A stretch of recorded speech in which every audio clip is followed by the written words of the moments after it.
할렐루야. 하나님께서 사랑하시는 여러분, 오늘도 어김없이 하나님 앞에 예배하는 여러분들을 축복합니다. 하나님께서 예배하는 여러분들 가운데 임재하셔서 여러분의 삶을 인도하시고 또한 풍성하게 해주시기를 소망합니다. 기도하겠습니다. 아버지 하나님, 오늘도 우리를 깨워주시고 예배의 자리에 엎드리게 하심을 감사드립니다. 저희들 하나님께 예배하는 것이 또한 아버지 하나님께 기도하는 것이 제일인 줄 깨달아 알아 아버지께 예배하며 오늘도 하나님께 찬양합니다. 아버지 하나님, 우리의 삶을 오늘도 책임져 주시고 이끌어 주시옵소서. 힘도 없습니다. 지혜도 없습니다. 연약합니다. 부족합니다. 하나님의 도우심 없이는 살아갈 수가 없는 우리입니다.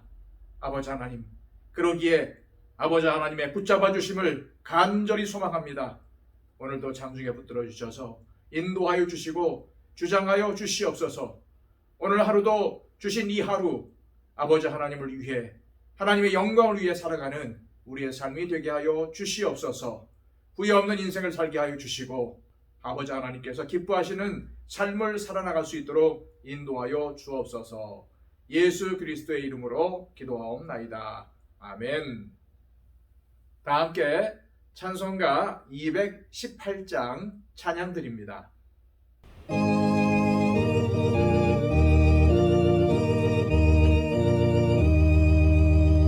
내 맘과 정성을 다하여서 주 너의 하나님을 사랑하라.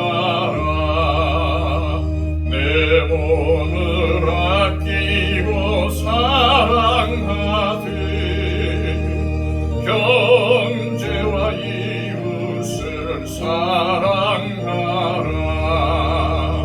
주께서 우리에게 명하시니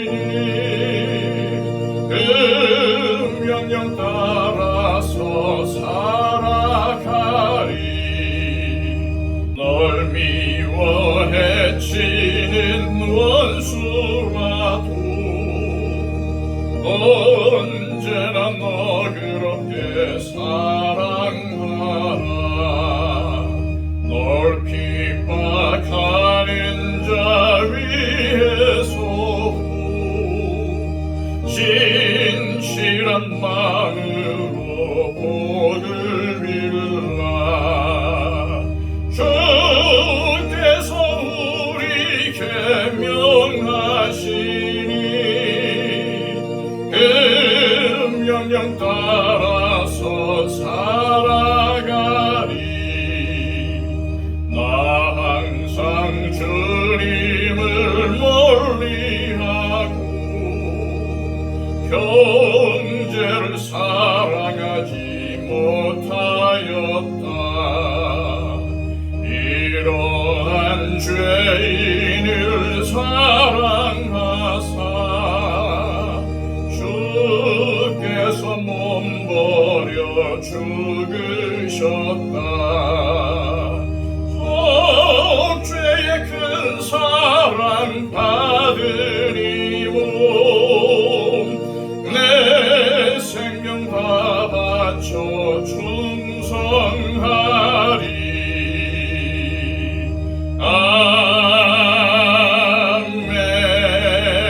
아멘. 이 시간 우리에게 주시는 하나님의 말씀은 신약성경 로마서 15장 1절로 13절까지의 말씀입니다. 신약성경 258쪽입니다. 하나님의 말씀입니다. 믿음이 강한 우리는 마땅히 믿음이 약한 자의 약점을 담당하고 자기를 기쁘게 하지 아니할 것이라. 우리 각 사람이 이웃을 기쁘게 하되 선을 이루고 덕을 세우도록 할지니라.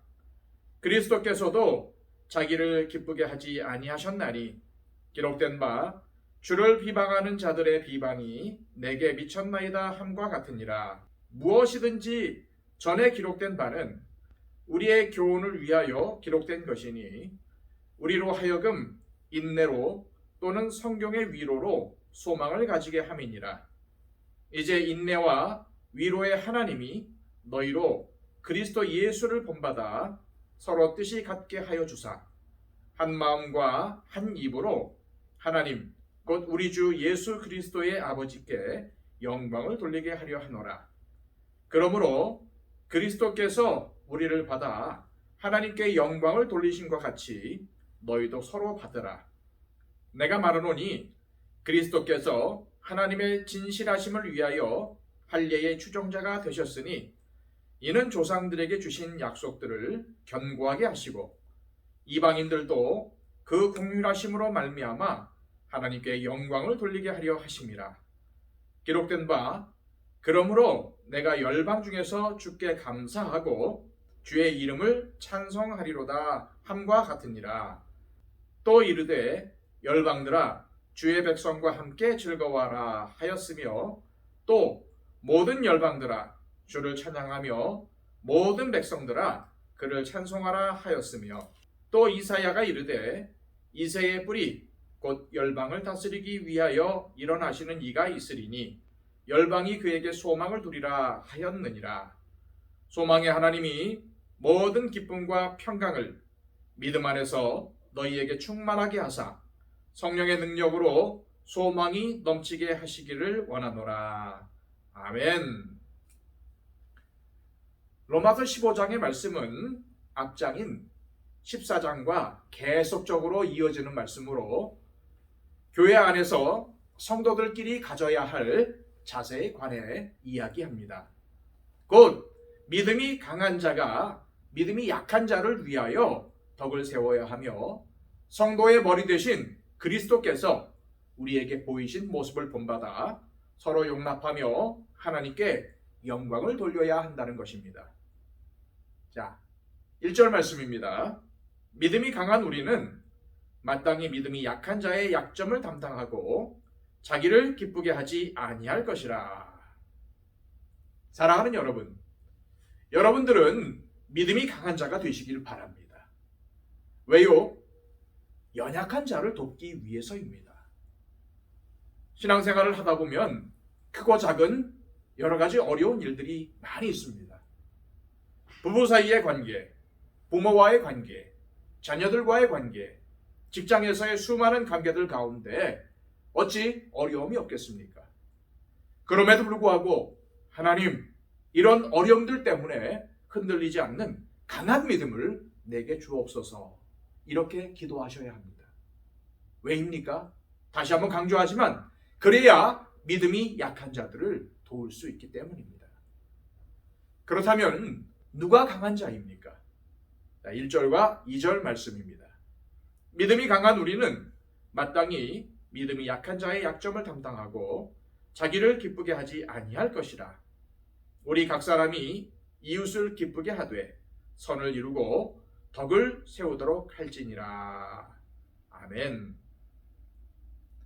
첫째, 약한 자를 있는 그대로 받아들이고 품는 포용력이 있는 사람이 강한 사람이라는 것입니다.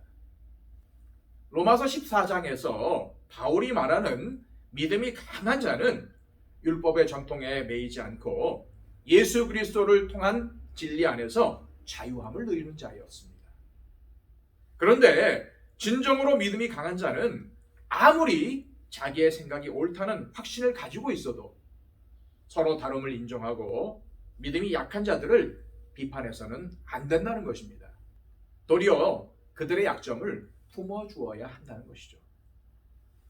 둘째, 믿음이 약한 자를 실제적으로 돕는 그 사람이 강한 사람이라는 겁니다. 1절에 나오는 담당하고 라고 번역된 단어의 원뜻은 짊어지다, 견디다, 참다, 이런 뜻을 가지고 있습니다. 즉, 믿음이 강한 자는 믿음이 연약한 자를 견디고 참아주며 믿음이 연약한 자의 짐을 함께 짊어지는 자라는 것이죠. 셋째, 믿음이 강한 자는 자기를 기쁘게 하지 않고 이웃에게 기쁨을 주는 자입니다.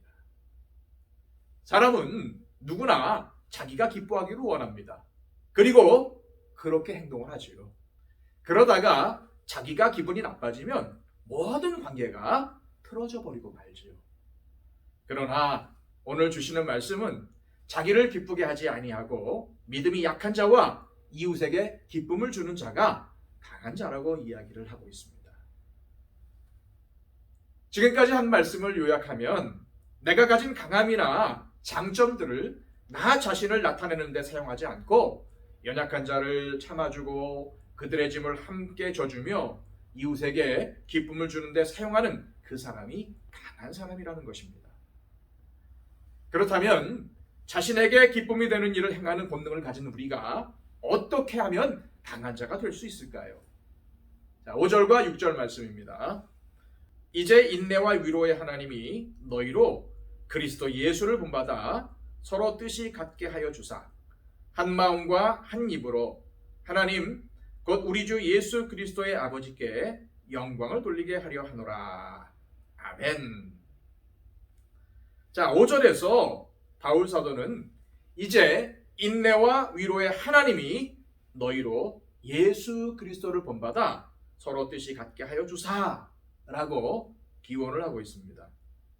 이 말씀이 무슨 의미일까요? 우리가 강한 자가 되어 약자를 도울 수 있는 힘의 원천은 예수 그리스도를 본받아서 그리스도가 주시는 힘으로 이것이 가능하다는 말씀입니다. 7절에서 바울은 그리스도를 본받는 것이 무엇인지 보다 자세하게 밝히고 있습니다. 7절 말씀입니다. 그러므로 그리스도께서 우리를 받아 하나님께 영광을 돌리심과 같이 너희도 서로 받으라. 바울 사도는 그리스도께서 자격 없는 우리, 죄인이었던 우리, 멸망받아 마땅한 우리를 용서하심으로 받아 하나님께 영광을 돌리심과 같이 우리도 서로 용납하고 연약함을 받으라고 권면하며 이것이 바로 예수 그리스도를 본받는 것이라고 말합니다. 그렇습니다. 믿음이 강한 자건 약한 자건 그리스도를 따르는 성도라면 서로 용납하고 그 안에서 서로 세워가야 합니다. 왜 그럴까요? 그것은 그리스도께서 죄인된 저와 여러분들을 용납하시고 받아들이셔서 하나님께 영광을 돌리셨기 때문입니다. 나와는 생각도 다르고 신앙의 모습도 다른 사람을 받아들이고 그를 용납할 수 있는 근거는 자격이 없는 나를 용서하시고 받아주신 하나님의 은혜에 대한 감격으로부터 나옵니다.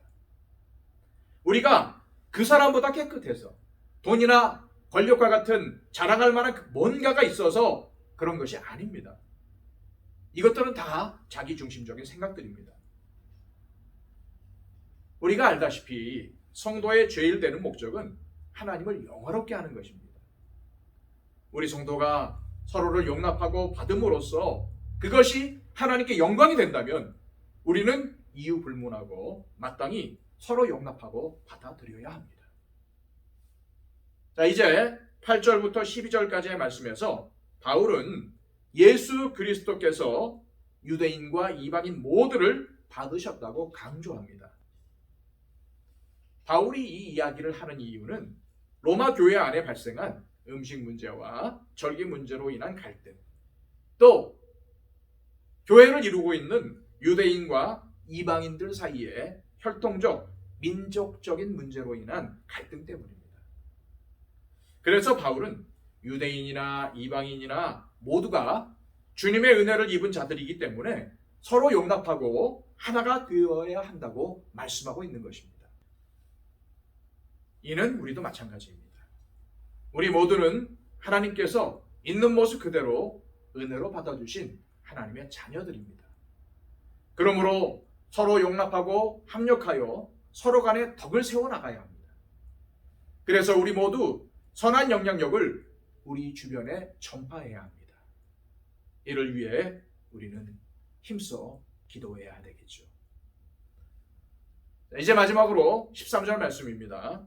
소망의 하나님이 모든 기쁨과 평강을 믿음 안에서 너희에게 충만하게 하사 성령의 능력으로 소망이 넘치게 하시기를 원하노라.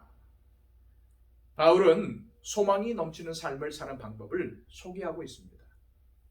그것은 다른 데 있는 것이 아니라 성령님의 능력으로 우리가 충만하게 될 때에 가능한 것입니다. 진정한 소망은 성령님의 능력을 통해서만 이루어질 수 있습니다. 성령님의 능력 안에서만 우리는 진정한 소망을 품을 수 있습니다. 우리가 스스로 설정하는 것은 소망이 아니라 야망입니다. 하나님께서 성령님을 통해 우리의 삶에 채워주시는 것이 소망입니다. 저와 여러분 모두가 성령님의 능력으로 기쁨과 평강 가운데 소망을 꿈꿀 수 있기를 바랍니다. 이제 다 함께 기도하실 때에 이렇게 기도했으면 좋겠습니다. 우리 모두는 믿음이 강한 자가 되어야 합니다. 믿음이 더 강해지기 위해서 간구하시기를 바랍니다. 그래야 성령님의 능력을 힘입어 약한 자를 도우며 그들의 연약함을 감당할 수가 있습니다. 또한 그 일이 가능하도록 자격이 없는 나를 받아주시고 용납해 주신 그리스도의 사랑에 대한 감격을 회복하게 해달라고 기도하시기 바랍니다.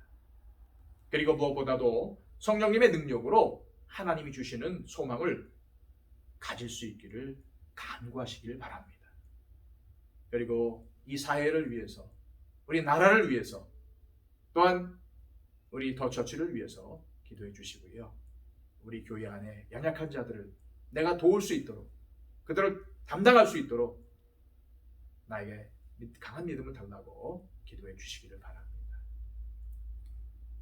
그리고 이 세계의 평화를 위해서, 또한 이 모든 세상 곳곳에 구석구석 복음을 전하는 우리 선교사님들의 사역을 위해서도 기도해 주시기를 바랍니다.